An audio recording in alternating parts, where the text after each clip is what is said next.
Hey, it's Benji Cole, son of Al Cole from CBS Radio and host of the syndicated talk show, People of Distinction.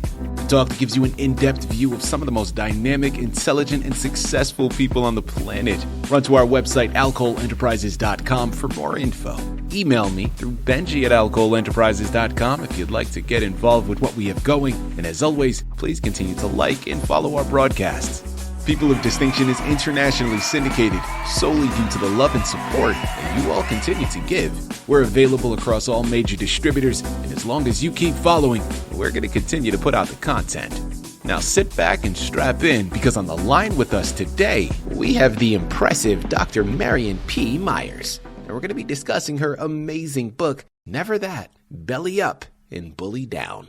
Available for purchase through Amazon, Barnes & Noble, and a whole host of other places. You're going to want to check this book out. But while you're at it, listen, people, I'm about to list you some things that are remarkably impressive because Dr. Myers has put in some work. Now, Never That, Belly Up, and Bully Down is a series of books. So first and foremost, in that Never That series, there are 3 others. But that's not all. In addition to those 4 books, altogether, she's written 8 books total, and hopefully many, many more on the horizon. But that's not all. It just keeps going.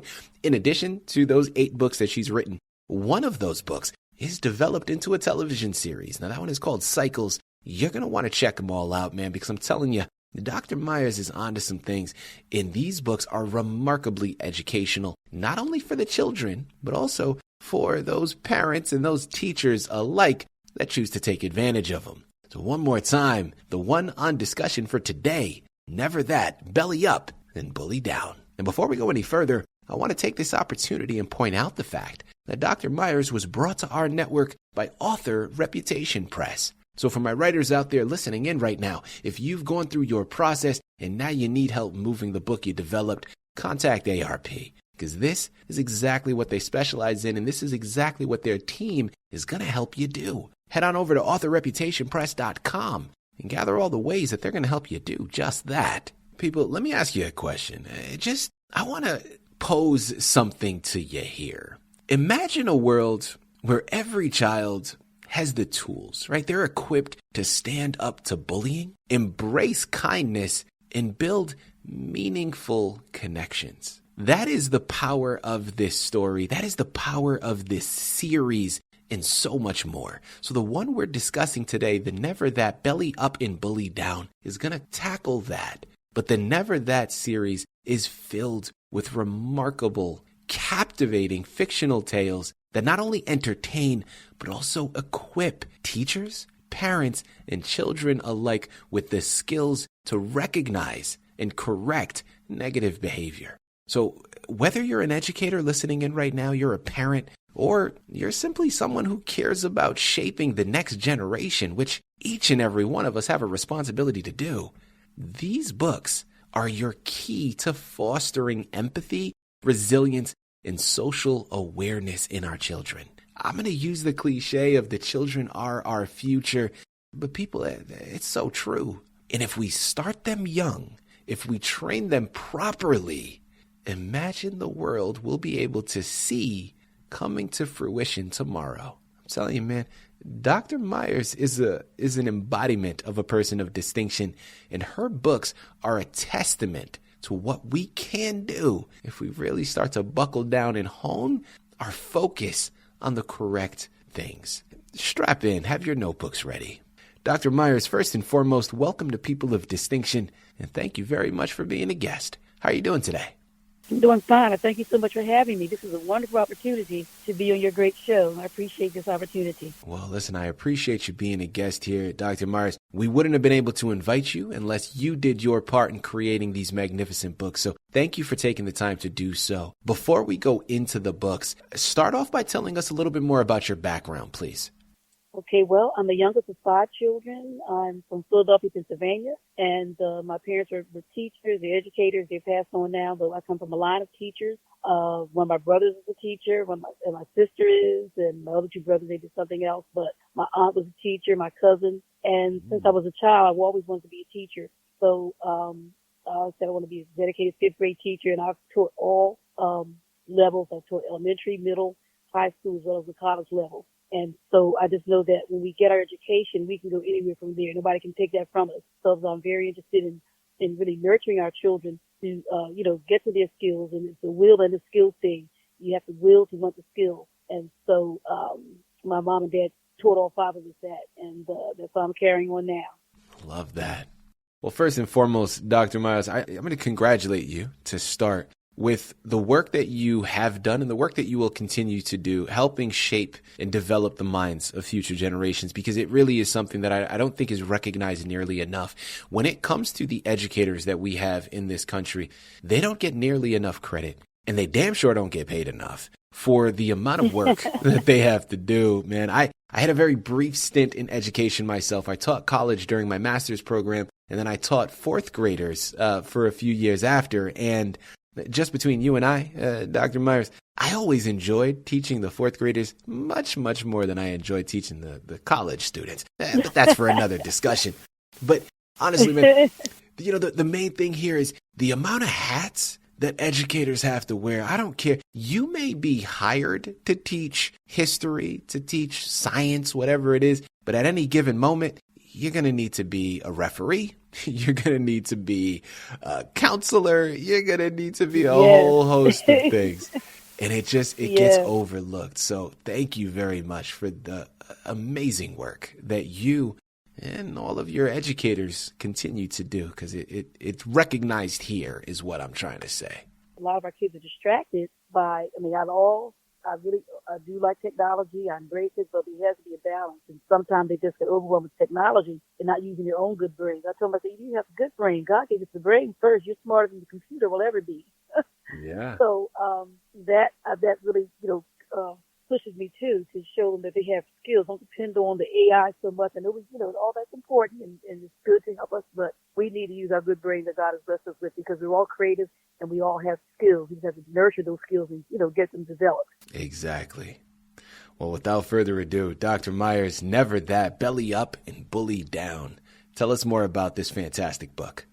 Let me tell you, it came from my children are grown and I'm raising my grandson. He's 16 now, but I've had him since I was a baby. He was a baby, but he comes from my daughter, his mother. Every time we would go out with my other children and we would go out shopping, some would pick out, what you want that dress? Never that, never that. That was the phrase, never that. She didn't like something or disagree with you. She said, never that. I said, you know what? I'm going to write a book series about that.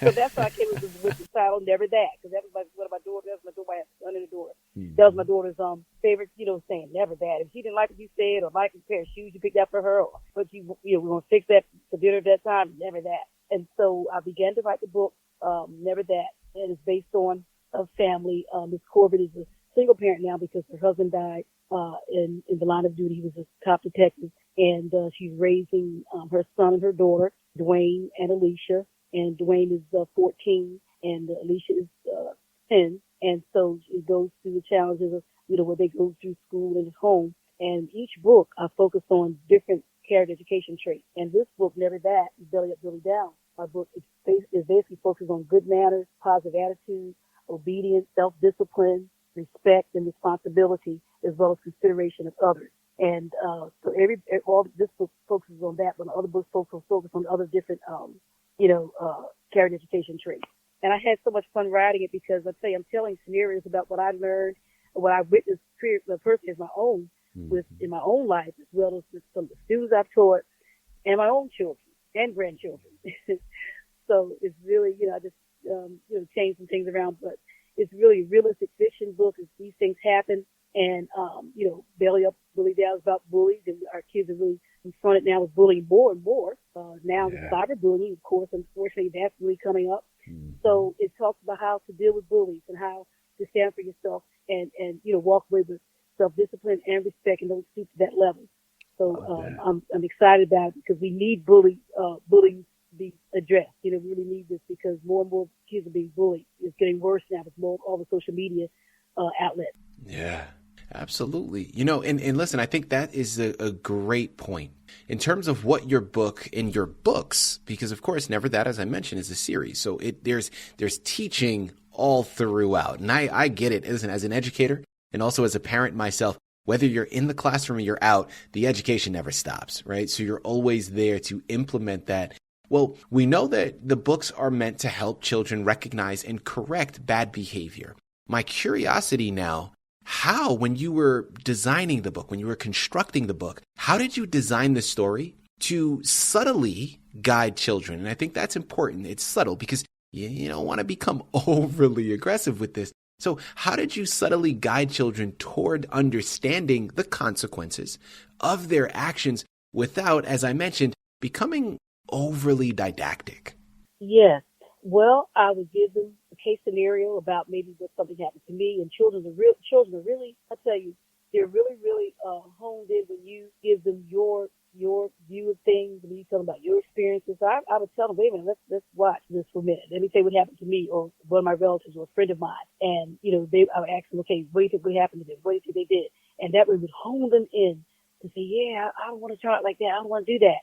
So I would give them a lot of my own case scenarios, make it very applicable and relatable to what they're dealing with, except maybe, it may not be the same person, of course, but it was something they could relate to. And I'm really finding out that, sir, that our children and people, period, they want real life application. How do they put this thing into real action? And so I always would give them my scenario about things and tell them the consequence. Now, you want this side or that side, the advantages of doing this or the disadvantages of doing that. So I would always give them, I'd walk them through it. And, as a teacher, like you said, we're counselors, we're teachers. We, the kids cry on our shoulders. They come and say, oh, what's going on? So we're everything. Like you said, we bear all the hats. I mean, and we're parents, too, while we're there. We're part of their parents. So we have them, 6-7 hours a day.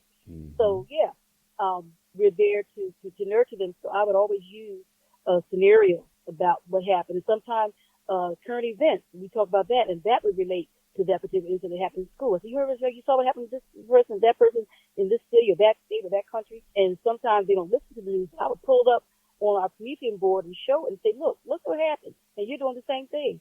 So I try to really bring in real life application. And that really got their attention. And that's what guided me through my children's series book and every that, because this is the kind of technique I use, my kind of little psychology my mom used to say that I use with a lot of the incidents we had to, kind of squash before they got too big and out of hand.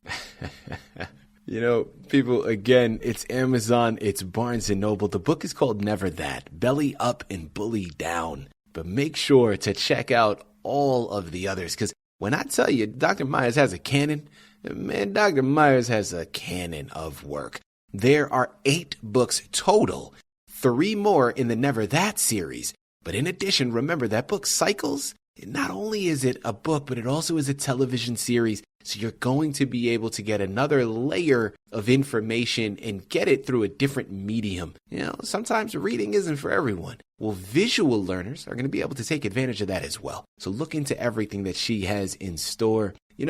Dr. Myers, I want to approach things now from a different perspective, because so far we have discussed, again, especially with regards to this book, since we're talking about bullying, we're talking from the perspective of the individuals getting bullied. Now, we also understand that sometimes if there's someone being bullied, then there has to be someone doing the bullying. Well, let's examine things from that perspective here, because I do think it's important. Listen, I'm the youngest of 6.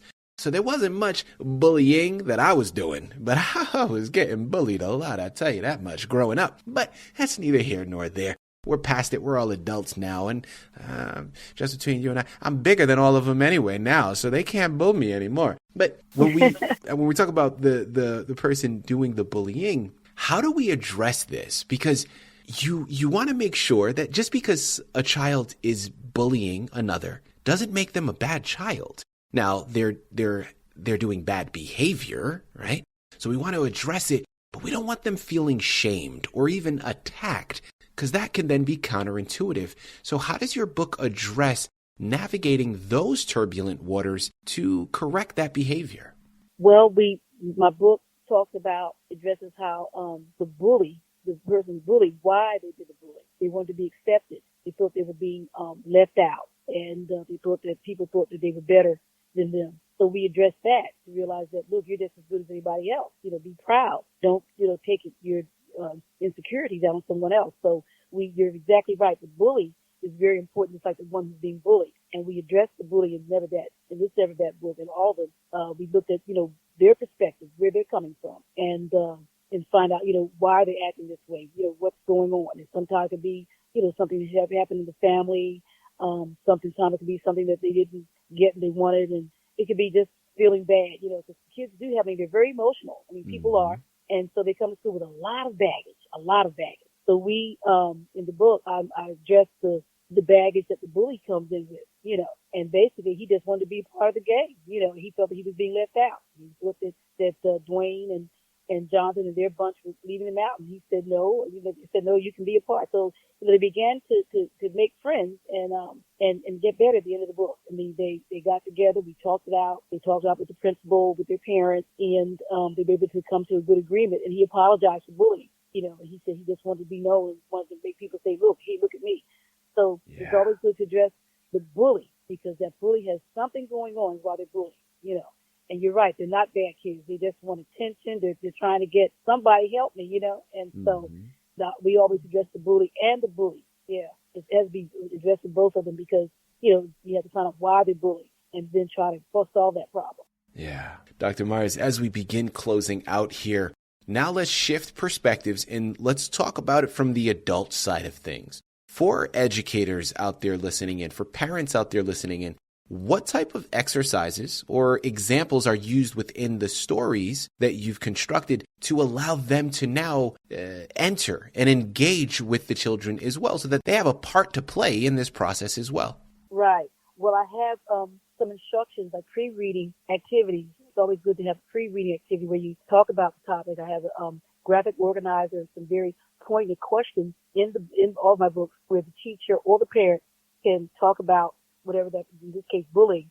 What is bullying? Why do people bully each other?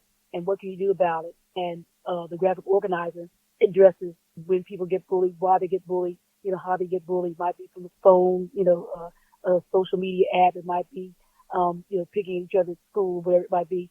So the pre-reading activities I have really help prepare the parent and the teacher to read this book and really get a lot out of it, in terms of we go over here vocabulary, have a list of vocabulary words we use. There's just a graphic organizer, and we talk about the topic of bullying. Do you know what bullying is? How do you describe bullying? Have you ever been bullied? Do you know any bullies? And so when we do that first, we can really dive into the book and get the whole gist and the crux of the book. Once we do before we do the pre-reading activities with the parent or teacher. So I have that lined up in the book too. They can make copies of the graphic organizer and the vocabulary words and the questions that would help steer this book, so they can really get the best out of it. And that's in all my Never That series books. I have pre-reading activities for both the parent and the teacher. Closing out here now, my final question for you, Dr. Myers, you have a lot to offer through your work. Well, let's focus. I want to talk to you about Cycles a little bit, and primarily the television series. Talk to our listening audience a little bit more about Cycles, where they're able to access it, and what they're going to be greeted with once they do. Okay, well, I tell you, I'm so excited you mentioned that. Well, Cycles is based on my first book I wrote. It took me 10 years to write that book. 10. I wrote it, put it down. Raising kids and everything, working and all that. I finally got that book finished after 10 years that I started the other one, but thank God for that. But yes, Cycles, we started filming in March of 2015. I got a call from Dr. Tobin out of Preach the Word Worldwide Network, and she said, look, once you finish it, she said, you have a book to do the series? I said, yeah. She said, I saw her on the internet, and I just did an inquiry, and I told her that I had a book that I wanted to do television series with, and she gave me the opportunity. So we started filming the different scenes, and she gave us some of the venues. But I was doing all the writing. I was doing all the venues where we were going to do the actual scene. And thank God for our church. They let us do some filming there. They filmed at my house and other people's houses in different places. And nobody's gotten paid yet. I've been paying out of my teacher salary, some of that to the videographer. But these are people who believe in the vision, and they've been working with us, and we believe in God to get on a major network. But I thank God for the group of talented, great actors and actresses that we have who are working with us. And we have Mr. Breland's production company with Mr. Chris and Ms. Demi Johnson. They have helped me with the productions for the last 2-3 years now. And he helps me write, because I said I need somebody to help me write, because I was doing all of it. So he helps me write the episodes now. And you can see we have a Cycles YouTube station, YouTube at cyclestv.com. You can catch our series, some of our episodes there. And we just completed a feature movie called Life Cycles. And so we're putting that in some of the film festivals. We won so many awards last year for Cycles on TV series. But, yeah, we just believe in God, sir, for, to get a good network contract, because we've been, really believe in this. And Cycles is about life. It's about, it's based on there's a time for everything under the heavens, and cycles of love, hate, war, peace. And we always ask people, what cycle you going in right now? Because all of us go through cycles, and so that's what Cycles is about. And the title of the book, Cycles, I'm Still Here, really it perpetuates that. Even though I've gone through this cycle, that cycle, the bad ones, I'm still here. I'm still here throughout the different cycles I've gone through. The bad ones, God has blessed me to be here to enjoy the good ones, because we go through good cycles and bad cycles. So that's what it's about. It's about the Missouri family and all their ins and outs of life. And it's an exciting story. We have a lot of interesting storylines. It's a multi-diverse cast, and as well as not just ethnicities, but also age ranges. So we got something there for everybody. So the kids, teenagers, young adults, and older adults. There you have it. People, listen, get involved or you're going to get passed by. One last time, it's called Never That, Belly Up and Bully Down. There are 3 others in the Never That series, 8 titles altogether, and of course, we just finished discussing her television series called Cycles. There's a lot to get involved with. You know where to go. Dr. Myers, this has been a true pleasure, an absolute delight. Thank you once again for being a guest on People of Distinction. Thank you for having me. Thank you so much.